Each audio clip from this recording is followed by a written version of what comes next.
Nos informations et on va parler donc de cette société fictive Sunrun. Voilà, on en parlait à l'entame de cette émission. Cette société qui a dépouillé pas mal de personnes, qui ont investi leur argent à l'intérieur, croyant multiplier malheureusement. Mais bon, c'était à l'instar de Mida. Tu te rappelles de Mida à Yaoundé, où on disait aux gens qu'il fallait payer 12 500 pour un stage et qu'à la fin de la semaine, on devrait vous donner 72 000. Voilà. Et au début, beaucoup de gens donnaient de l'argent comme ça, on les donnait, on remboursait.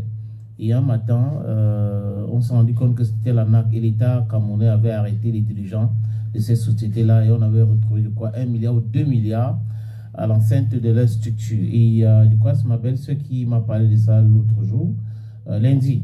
Elle est venue me parler de Sunrun et je ne connaissais pas, pour être honnête. C'était la première fois que j'entendais parler de cette structure. Et elle m'a expliqué comment on fait, on met 5 000 dedans, après chaque jour on te donne 350 francs, des choses bizarres. Après elle dit, c'est pour faire quoi? Vous donnez de l'argent pour l'usure? Non, c'est que c'était un peu compliqué pour moi. Je lui ai donc demandé de m'envoyer le lien. Mais malheureusement, je crois que c'est dimanche soir. Malheureusement, je suis arrivé ici, non, lundi soir, je suis arrivé mardi, je ne me sentais pas bien. Parce que je voulais regarder bien ce que c'est que cette structure. Mais je lui avais demandé de faire très attention parce que on travaille l'argent, on sait comment on travaille l'argent. C'est trop facile de venir vous dire que vous allez mettre 5 francs ici, ça va vous donner 50 000. C'est trop facile. Si les gens vous racontent des choses comme ça, vous devez faire très attention à vous. Au moins, c'est ce que je lui avais dit. Maintenant, j'apprends hier que des gens se sont fait arnaquer. Et beaucoup d'étudiants, il faut le dire. Donc, vous l'avez compris, beaucoup de personnes se sont fait arnaquer, dépouiller. Beaucoup de personnes qui avaient d'ailleurs investi pratiquement toutes leurs économies là-dedans. Et donc, la société a disparu. Voilà. Et ces personnes-là ne sont jusqu'à présent n'ont pas encore retrouvé leur argent. Il faut dire que toujours à cause de cette société, ou du moins cette société prétendait organiser un concert durant lequel devait avoir la participation de l'artiste Blanche Bailey. Et donc à ce sujet, Blanche Bailey a sorti un communiqué de presse à l'attention de l'opinion publique.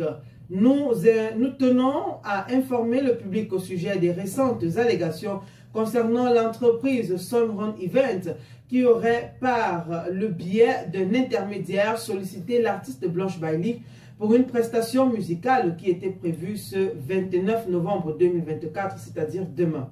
Il a été porté à notre attention que Sunrun Event a prétendu organiser des événements en lien avec l'artiste en utilisant des pratiques trompeuses et en arnaquant plusieurs Camerounais. Nous tenons à souligner que Blanche Bailey n'avait aucune connaissance des activités et des manœuvres frauduleuses de cette entreprise. Nous appelons donc le public à faire preuve de vigilance et à ne pas se laisser manipuler par des entreprises mal intentionnées. Nous restons à votre disposition pour toute information complémentaire. Nous vous remercions de votre attention. Le management de Blanche Bailey. Oui, parce que après hier, je crois ma belle-sœur encore, elle m'a dit que Blanche Bailey est dedans, hein, parce qu'elle m'appelle tonton. Blanche Bailey est aussi dedans, hein, elle est dedans. Blanche Bailey est dedans.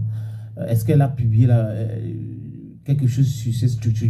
Tu vois que la sortie de Blanche Bailey était nécessaire pour essayer d'expliquer les choses aux Camerounais et de laver son nom, parce que là c'est trop facile de venir dire aux gens que Blanche Bailey fait partie, elle a fait la promotion de Sunrun, parce que si elle avait fait partie de Sunrun, imaginez le nombre de Camerounais maintenant qui devaient aller chez elle pour lui demander les comptes. C'est comme cette histoire de la crypto-monnaie. Quand c'était arrivé ici, j'avais dit à certains amis que attention, certains ont trouvé que c'était la jalousie, mais je les ai dit que la façon qu'on explique cette histoire des Lipali, c'est Libal, comment on appelle ça? Limal. Quelque chose comme ça, voilà. La façon qu'on explique aux gens, moi je trouve que ce n'est pas très clair. Mais bon, il y a un jeune qui m'a rencontré quelque part à Bonapeso, il m'a dit non, il y a tel qui est dedans, il y a tel autre qui est dedans, grand frère, il faut être dedans. J'ai suivi une vidéo que tu as fait, tu parlais des choses comme ça en demandant aux gens de faire très attention. Non, c'est fiable. Mais est-ce que tu sais que le même endroit, je crois qu'on est allé là-bas avec toi, je l'appelle le milliardaire. Le même endroit, quand je suis arrivé, c'était lui le premier à me dire que le monsieur là a fui le Cameroun. Voilà. Donc, il faut faire très attention. On dit que l'argent trop facile, il faut faire attention avec ça. On va vous dire qu'il y a des étudiants, il y a tout le monde dedans. Tu donnes 5 000 chaque semaine, tu as 10 000. Il y a une femme, je crois qu'il y a Clarence qui a parlé de ça dans Griotte. Il y a une femme qui a d'abord mis, je crois, elle a mis 150 000, on lui a donné 350 000. Elle a pris l'argent de la Réunion. 750 000. Donc, c'est elle qui gardait l'argent de la Réunion. Elle a mis dedans et c'est fini. Voilà, c'est parti, oui, en fumée. Donc, à tous ceux qui nous écoutent, ce matin, beaucoup de vigilance encore par rapport aux actions que vous menez. Voilà, c'est pas tout ce qui multiplie. Je sais pas si il y avait des tout ce qui brille n'est pas de l'or. Tout ce qui brille n'est pas de l'or. L'argent encore trop facile là, il faut beaucoup réfléchir avec les temps qui sont durs là. Voilà, avec la tomate qui est chère là. On va utiliser l'expression de l'autre. Avec la tomate qui est chère là, il faut faire très attention. Il faut faire attention. Il faut faire très attention. Ceux qui cherchent l'argent, quand on cherche l'argent, on voit si c'est l'argent facile là, quand même, est-ce que tout le monde devait être milliardaire? C'est trop facile de venir expliquer les choses aux gens. Non, tu donnes tel montant, vraiment, tu vas voir. Dès que tu fais telle chose, tu mets tel montant encore là-bas, tu vas voir ce que ça va donner. Vite fait là, vraiment, tu seras milliardaire. Il y a aussi, tu te rappelles, marketing des réseaux. On a mis beaucoup de gens dedans. Et quand j'avais commencé à dénoncer cela, les gens pensaient que non, tu dénonces pourquoi vraiment? C'est parce que j'avais dit aux gens, Gaël, que j'étais au début. C'est une vérité, hein? Au début du lancement de ces choses-là. Et j'ai dit à mon ami qui est devenu célèbre après avec cela, et il est devenu encore mieux aujourd'hui, que, gars, si des choses-là marchent normalement, parce que c'était une dame qui était venue avec, donc il a souhaité que je sois aussi communicant et après je sois responsable. Je lui ai dit que le truc là ne me parle pas beaucoup et que moi je n'aime pas trop les choses floues parce que je ne vais pas me mêler dans les histoires où on va prendre l'argent des gens et tout ça, moi ça ne m'intéresse pas. Il dit non, c'est bon. J'ai assisté à toutes les réunions ici à la douche municipale. C'était chaque mercredi à 15 h. Il y avait des séminaires là-bas. J'assistais pour m'imprégner de l'affaire, pour commencer aussi à communiquer. Il y avait aussi à Daïdo. On allait à Daïdo. À un moment donné, je lui ai dit stop.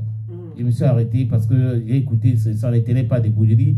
Ceux qui ont beaucoup d'argent, qui sont des milliardaires, les vrais milliardaires, ce sont les gars qui sont dans le mass marketing.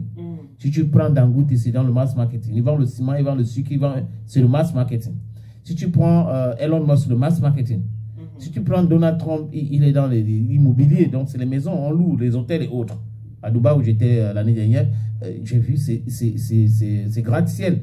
Donc c'est des choses claires. Mais quand on vient vous expliquer que non, on a des produits comme ça, on va mettre ici, on va mettre là-bas, et que vous voyez, non, si vous faites ceci, vous faites cela, vraiment, on ne veut pas beaucoup de personnes. Et après, on vous dit que il y a des séminaires, des formations, vous payez, et vous payez le produit. Et vous ne comprenez pas qu'il y a quelque chose qui ne cloche pas bien dedans. Donc, faisons encore très attention par rapport aux actions que nous menons chaque jour, surtout face à l'argent. Et puis, on m'a dit aussi qu'il y a un étudiant qui a pris 200 000 que ses parents lui ont donné pour payer l'école, l'université privée, pour aller mettre dedans. Non, elle va cotiser l'autre. Non, c'est il. Oh, il va cotiser l'autre. C'est que les filles sont très wise avec l'argent. Hein. Il va cotiser l'autre. L'argent, il a trop jeu. Il va cotiser.